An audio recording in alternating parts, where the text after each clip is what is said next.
अस्सलाम वालेकुम स्टूडेंट्स, आज हमारा टॉपिक है phase angle of simple harmonic motion. Phase stands for the angle जिसको हम अपने मोस्ट ऑफ द इक्वेशंस में डिनोट करते हैं थीटा से। समटाइम्स हम इसको फाई से भी शो कर सकते हैं। थीटा ले लें या फाई ले लें, simply means that we are taking angle. Now phase is the angle which gives displacement as well as direction of the motion of point executing simple harmonic motion। मतलब कि phase obviously that will B an angle, और अगर हम circular motion में देखें तो angle जिसको हम थीटा से डिनोट करते हैं that is actually gives the angular displacement. Angular displacement देगा और साथ में हमें ये भी बताएगा कि बॉडी किस डायरेक्शन में जो है वो मूव कर रही है, whether it is anti clockwise direction और क्लॉकवाइज डायरेक्शन। हमें पता है कि anti clockwise directions are taken as positive और and clockwise directions are taken as negative. In other terms phase is the angle which gives state of motion. State of motion की जब हम बात करते हैं तो स्टेट ऑफ मोशन का मतलब यही होता है कि कितना डिस्प्लेसमेंट कवर किया है और डायरेक्शन ऑफ मोशन क्या है। दिस मीन्स दैट कि आप चाहे ये डेफिनेशन अडॉप्ट करें या ये डेफिनेशन अडॉप्ट करें, both are same. Now come to the equation of the instantaneous displacement. हमने लास्ट टॉपिक में SHM के हमने इंस्टेंटेनियस डिस्प्लेसमेंट की इक्वेशन जो थी वो ड्राइव की थी, that was x is equal to x naught और साथ में साइन थीटा, या फिर हम यहाँ पे साइन ओमेगा टी भी जो है वो पुट कर सकते हैं। हम सपोज करते हैं that suppose initially the body was at the point P। इस पॉइंट P पर आपका सेंटर से लेकर P पॉइंट तक का जो आपके पास एंगुलर डिस्प्लेसमेंट बनता है, suppose that is equal to phi. तो यहाँ पर अगर हम फाई एंगल लें तो यहाँ पर आपके पास x is equal to x naught sine theta की बजाय आपके पास आ जाएगा sine phi. This is the equation of the angular displacement at time t is equal to 0। अभी कुछ भी टाइम जो है वो स्टार्ट नहीं हुआ, हमारी बॉडी पॉइंट P पर है और एंगुलर डिस्प्लेसमेंट फाई पर है। Suppose that after some time t हमारी बॉडी जो है वो पॉइंट P से एंटी क्लॉकवाइज डायरेक्शन में मूव कर रही है और इस वक्त कितनी एंगुलर वेलोसिटी के साथ मूव कर रही है, दैट इज़ ओमेगा। तो यहाँ से हम देख सकते हैं कि एंगुलर डिस्प्लेसमेंट थीटा कितना कवर हुआ। As we know that omega is equal to theta over t, तो यहाँ से आप इस इक्वेशन को अडॉप्ट कर सकते हैं।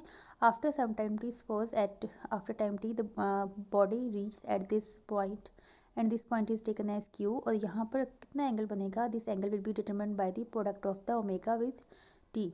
तो यहाँ पर इस पॉइंट पे that after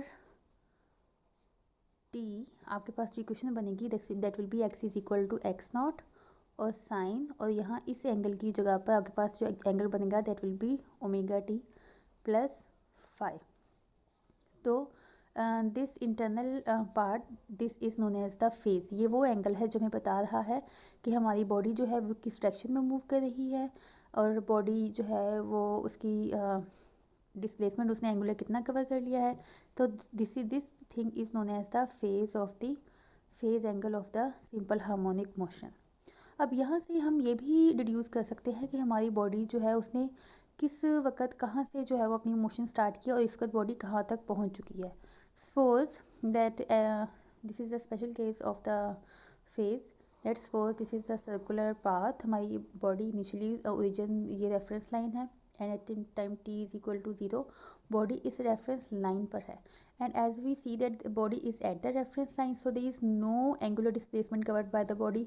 so in that case x is equal to x naught और आपके पास साइन 0 हो जाएगा। So this will whole thing will be equal to 0। This means that कि बॉडी ने कोई भी डिस्प्लेसमेंट जो है वो कवर नहीं किया। So here in this case we can simply put these two terms as equal to 0. अब हम सपोज कर लेते हैं that this is the second case that initially the body was at point P। तो आपके पास एंगल था phi and after time t आपकी बॉडी यहाँ पहुँच गई और कितना एंगल एक्स्ट्रा कवर किया ओमेगा टी। तो जो इक्वेशन थी that will be the same as this is for the second case that x is equal to x naught sine omega t plus phi. और यहाँ से आप जो है अगर आपका बॉडी जो है वो पहले initially t is equal to 0 बिल्कुल हॉरिजॉन्टली थी, फाई जो है वो आपके पास बिल्कुल इक्वल टू 0 है, तो यहाँ पे आप इज इक्वल टू 0 भी पुट कर सकते हैं। तो यहाँ पे जो इक्वेशन आपके पास बन जाएगी that will be equal to x is equal to x naught cause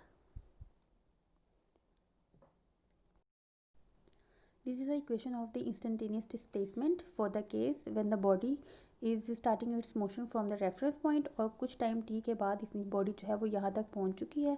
So this whole part, this will be the time for required to cover this whole part, that will be equal to t.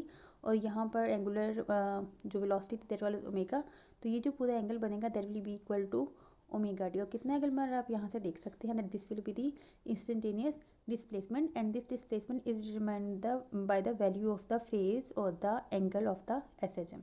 अब यहाँ पे हमें एक और special case जो है वो हम कंसीडर करते हैं. ये स्पेशल केस जो है ये आपको हेल्प करेगा ये समझने में कि फेज़ जो है वो कैसे हमें बताती है कि बॉडी कहाँ की मोशन जो है वो कहाँ से स्टार्ट हुई है, किस स्टेट से स्टार्ट हुई है. अगेन हम कंसीडर करते हैं that this is the circular path जिसमें बॉडी ने जो है वो सिंपल हार्मोनिक मोशन एग्जीक्यूट करनी है. This is the centre of the circle, ये इसका रेफरेंस लाइन है. अब पहले हमने कंसीडर किया था that body starting it's motion from the reference line in the anti clockwise direction और फिर फाई है और ओमेगा टी है. लेकिन अब हम कहते हैं कि बॉडी पहले से ही रेफरेंस लाइन से 90 के एंगल पर है. Body is at this point at time t is equal to 0, point p is over here. पहले से ही एंगल जो है phi that is equal to 90 degree पहले से ही बन रहा है. Now after some time t with angular velocity omega आपके पास एंगल थीटा कवर हुआ and that theta is over here. कि कुछ टाइम t के बाद बॉडी जो है वो इस पॉइंट पे पहुंच चुकी है. दिस पॉइंट इज q और फाई रेफरेंस लाइन के साथ एक एंगल फाई तो पहले ही से बढ़ रहा था that was equal to 90 degree. लेकिन अब यहाँ पर एक एंगल थीटा भी बन रहा है. तो हम देख सकते हैं कि टोटल एंगल जो है that is equal to theta, that is actually equal to omega t plus phi. तो यहाँ से अगर आप देखें कि एंगुलर इंस्टेंटेनियस डिस्प्लेसमेंट की इक्वेशन अगर आप लिखना चाहें then x will be equal to x naught sine और थीटा प्लस फाई. यहाँ पे आप वैल्यूज पुट कर दें. एक्स नॉट साइन थीटा की वैल्यू है ओमेगा टी जबकि फाई क्या है आपके पास 90 डिग्री. अगर आप इसको सॉल्व करेंगे then the final equation for the instantaneous displacement it will become equal to x is equal to x naught साथ में cos omega t. This cos omega t is obtained by solving this formula.